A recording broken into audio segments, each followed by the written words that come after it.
my experience inside the egg is, well,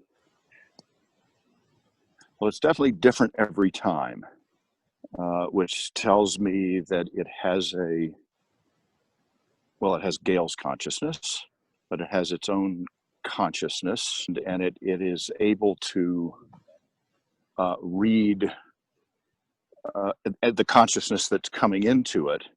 And then, it's similar to what happens when I sit down with my cello to play a concert. It basically reads the energy field, and then it plays the field. And anything that is out of tune will get tuned by it. And so I've been in all kinds of different body states, jet lag states, sort of mental overload states related to production, and always have a very deep, clarifying, calm, where anything discordant gets rendered out, we'll say it that way. Yeah, I think the biggest thing is just the nature of what I do and all the travel. Overriding ridiculously high stress threshold, right? That there's something specific about what the egg is able to do, because it's able to get inside of it's almost like the connecting meshing between the cells or in the cells themselves. But sonically, it's able to penetrate spaces that most, even the just energetic healing modalities, I would say, like Reiki or things like that, they can't do that because they're not using sound. And I think that's from a musician standpoint, that's the important distinction of why it works. The sound, as our late great friend Don Campbell said, sound is the medicine of the future.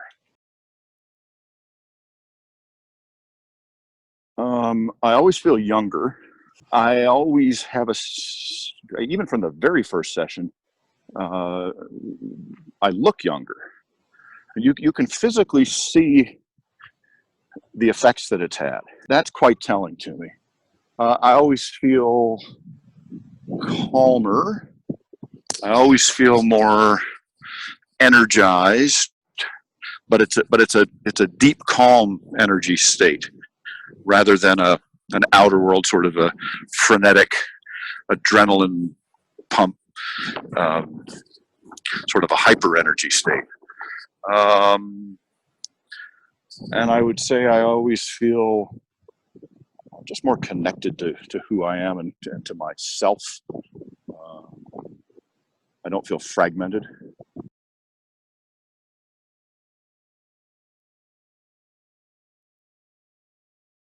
Yes, and that's why I'm sort of tracking where I am right now energetically from the last session I did a few days ago. I think part of what's going on in terms of the planetary reality field or fields is there's an increasing bombardment of electromagnetic frequency.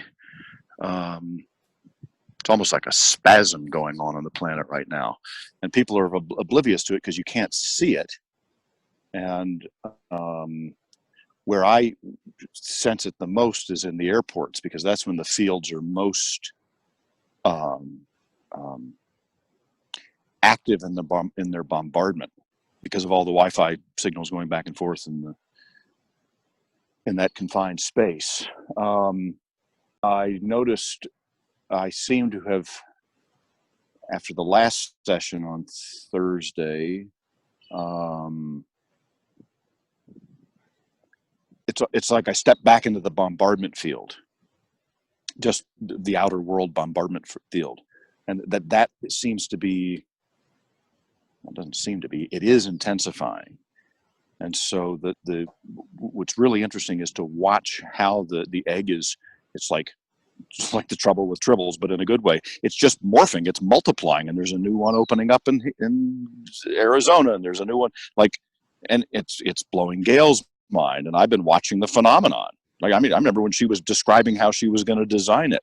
So I'm watching the physical and the metaphysical manifestation of this device that's like landing in these places, which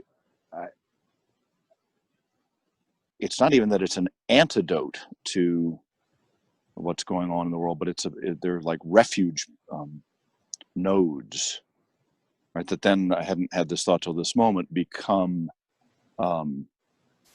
by definition of their geometry, they link, they communicate to each other, and then it becomes this other geometric tensegrity field that can hold this more. Ultimately, I think what these devices do is they are grounding soul energy in the body.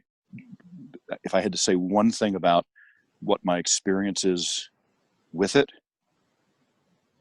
grounding my soul in the physical body.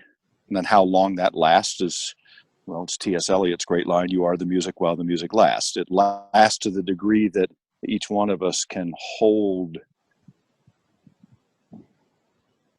it together, or hold ourselves together, or be held. That's the other thing that I love, is that there is always a feeling of being held inside of that space.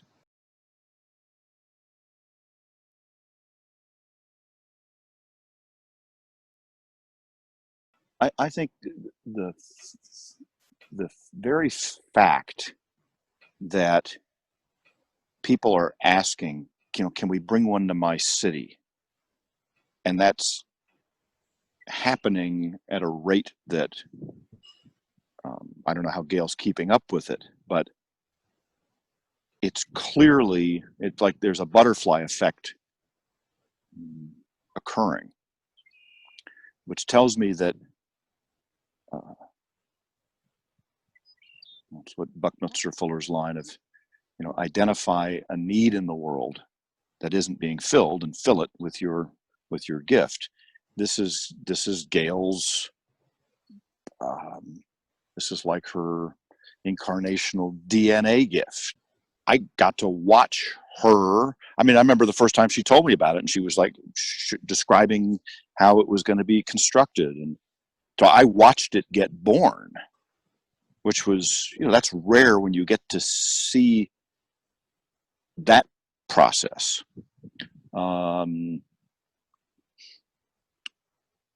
So there's no question in my mind that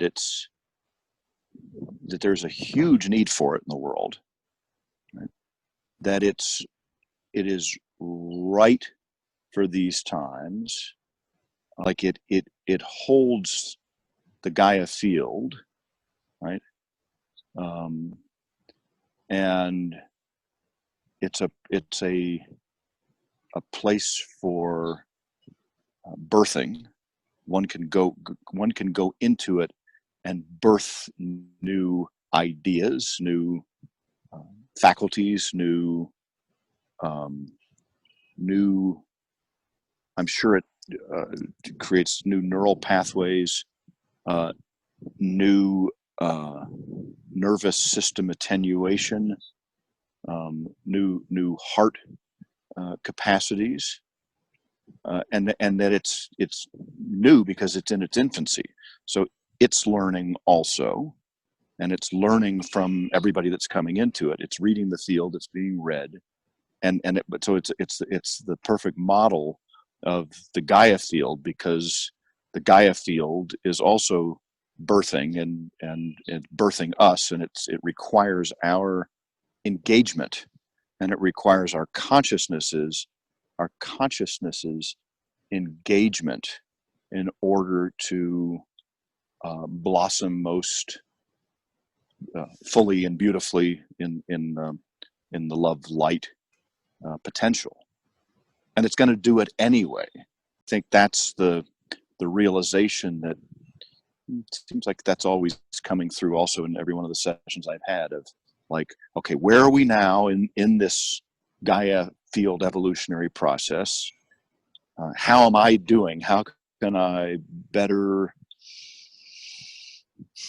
serve? How can I better attune? How can I better tune myself? How can I better tune in so that when I go back out, even if just for a moment, that new, more harmonious, resonant frequency can maybe touch a leaf, or how we're all connected, as opposed to how we're all so disconnected, and that seems to be the battle. That's the clash.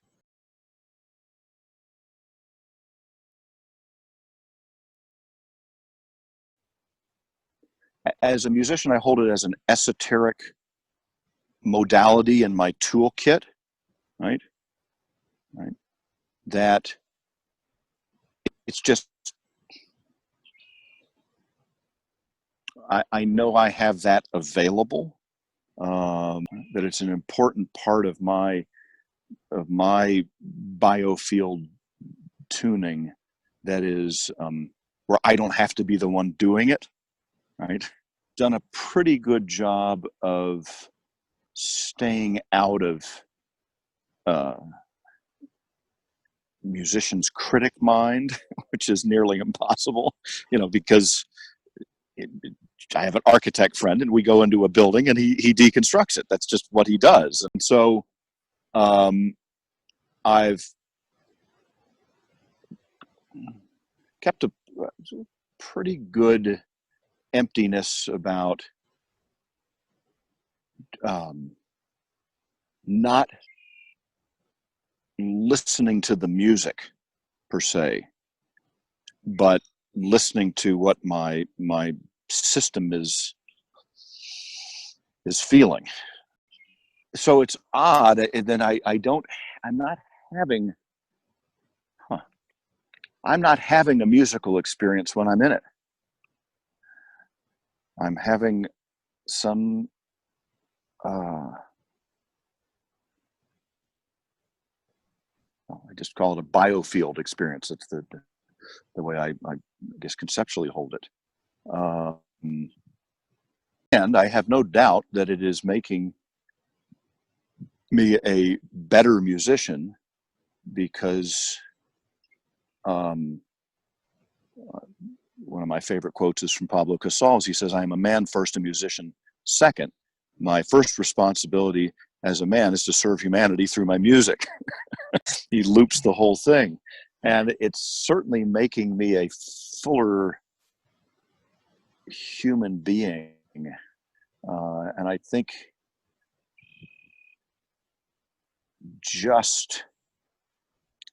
I always get the sense that there's some sort of, it's like a scalar wave